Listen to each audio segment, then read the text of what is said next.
बुजुर्गों, दोस्तों और जनाब अंबेडकर जी की राह पे चलने वाले और उनके हुकूक राह को अपनाने वाले और हक और बातिल के दरमियान में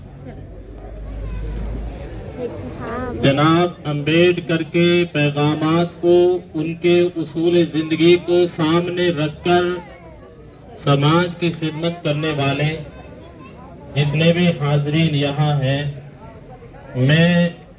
तमाम का तहे दिल से शुक्रिया अदा करता हूँ कि मुझे ये मौका इनायत फरमाया कि मैं आपके सामने 2-4 अल्फाज रख सकूँ। तो मेरे प्यारे भाइयों, मैंने पहले भी ये बात कही थी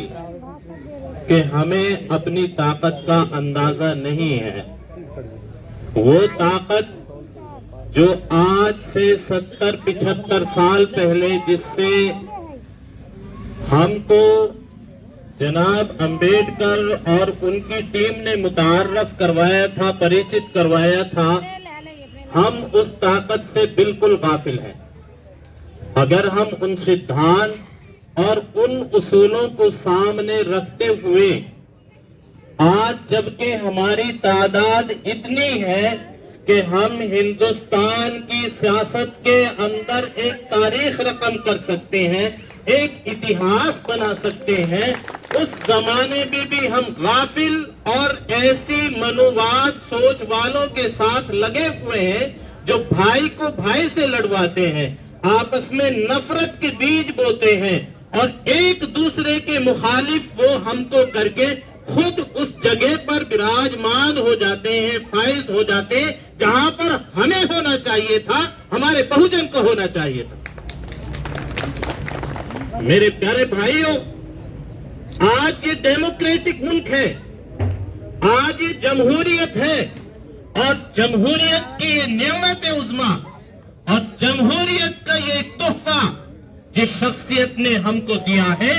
आज उनका यौम वफात है। आज उनके पैगाम, उनके उसूल, उनके सिद्धांत और जो राह हमें बता कर गए थे, उस रास्ते को याद करने का दिन है कि आज हम यहाँ से संकल्प लेकर जाएं और अपनी अक्सरियत और अपनी जमहूरियत और अपने हुकूक के साथ मैदान में उतरें, अपने लोगों को समझाएं, अपनी बिरादरियों को समझाएं, अपने नौजवानों को समझाएं कि हमारी ताकत क्या है, हमें क्या पैगाम अंबेडकर जी देकर गए थे, हमें कहां छोड़कर गए थे और हम कहां पर गुम हो गए। तो मेरे प्यारे भाइयों, आज ताकत सरों की होती है, वो सरों की ताकत जो हमें दस्तूर हिंद की वजह से मिला है, कॉन्स्टिट्यूशन ऑफ इंडिया की वजह से मिला है और कॉन्स्टिट्यूशन ऑफ इंडिया को बनाने में जनाब अंबेडकर जी को कितनी परेशानियां हुई। वो ताकतें जो आज मनुवाद की शक्ल में या किसी और शक्ल में आकर हमारी राहों को, हमारे भाईचारों को खत्म करती हैं, राहों को रोकती हैं, मोहब्बत का जनाजा निकालती हैं, उन ताकतों ने जब भी ये कोशिश की थी कि ये शख्स जो पिछड़े हुओं की बात करता है, जो कुचले हुओं की बात करता है, जो वंचित लोगों की बात करता है, जो जुल्म के खिलाफ आवाज उठाता है, इसको वहां पर नहीं पहुंचना है जहां पर इसको होना चाहिए था, यानी कानून साज असेंबली से जनाब अंबेडकर जी को उन्होंने महरूम करना चाहा। लेकिन उसी जमाने में एक टीम उठी, एक वर्ग उठा, एक सोच उठी, एक फिक्र उठी और उसने जो है जनाब अंबेडकर जी को फिर लाकर जो है उसी जगह पर खड़ा किया कि आप हिंदुस्तान का कानून बनाइए, आप हिंदुस्तान के दस्तूर को तश्कील दीजिए, हम आपके साथ खड़े हैं। मेरे प्यारे भाइयों, बुजुर्गों, दोस्तों, तरीके बदल गए,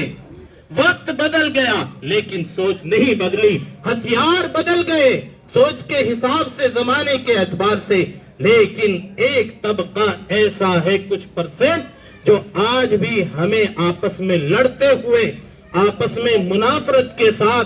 नफरत के साथ, बुग़्ज़ और अदावत के साथ देखना चाहता है ताकि वो सत्ता की और राज की और हुकूमत की मलाई खा सके اب یہ چل لیا، انشاءاللہ آگے ایسا نہیں چلے گا. ہم بیدار ہوں گے، گھر گھر جائیں گے اور انشاءاللہ تعالی آگے چل کے جو ہے ایک ایسی تاریخ رقم کریں گے، فتح کا ایسا جھنڈا گاڑیں گے کہ تاریخ ہم کو یاد رکھے گی. تو میرے پیارے بھائیوں، آج یہ جو سبھا ہے، آج جو ایک چھوٹی سی مجلس ہے، یہ چھوٹی نہیں ہے. میرے خیال سے تو ایک آدمی اس میں ایسا ہے جو ہزار آدمیوں کی وقت رکھتا ہے. حیثیت کے اعتبار سے، میدان کے اعتبار سے، اپنے اثر و رسوخ کے اعتبار سے ہر آدمی آج یہاں سے پیغام لے کر جائے گا. اور انشاءاللہ ہمارا علاقہ 100%، 100%، 100% جو ہے اس وچار دھارا کے ساتھ، اس پارٹی کے ساتھ کھڑا ہے. اور آپ ہمارے آنے والے جو ہمارے دلت بھائی ہیں، SC ST سے تعلق رکھنے والے ہیں، میں ان سے بھی انورودھ کرتا ہوں کہ آپ جب بٹن دبانے جائیں، جب الیکشن آئے، جب آپ کے حساب کا محاسبے کا وقت آئے، اس وقت جو ہے اس شخصیت کو یاد رکھ لیں جن کا یہ فوٹو ہے. ان شخصیت کو یاد رکھ کے، ان کے پیغامات کو یاد رکھ کے، ان کی وہ شکشائیں جو انہوں نے دی تھی ان کو یاد رکھ کے پھر جو ہے بٹن دبائیں. انشاءاللہ فتح ہماری ہوگی اور آنے والے زمانے میں ظلم ختم ہوگا، انصاف پھیلے گا، بھائی چارہ بڑھے گا، آپس میں محبت کی ہوائیں چلیں گی، امن کی ہوائیں، اور ان کا جو پیغام پھیلے گا. پھر میں جو ہے آپ کے ایک بار پھر جو ہے شکریہ ادا کرنا چاہتا ہوں کہ آپ نے مجھے موقع دیا اپنے وچار رکھنے کا.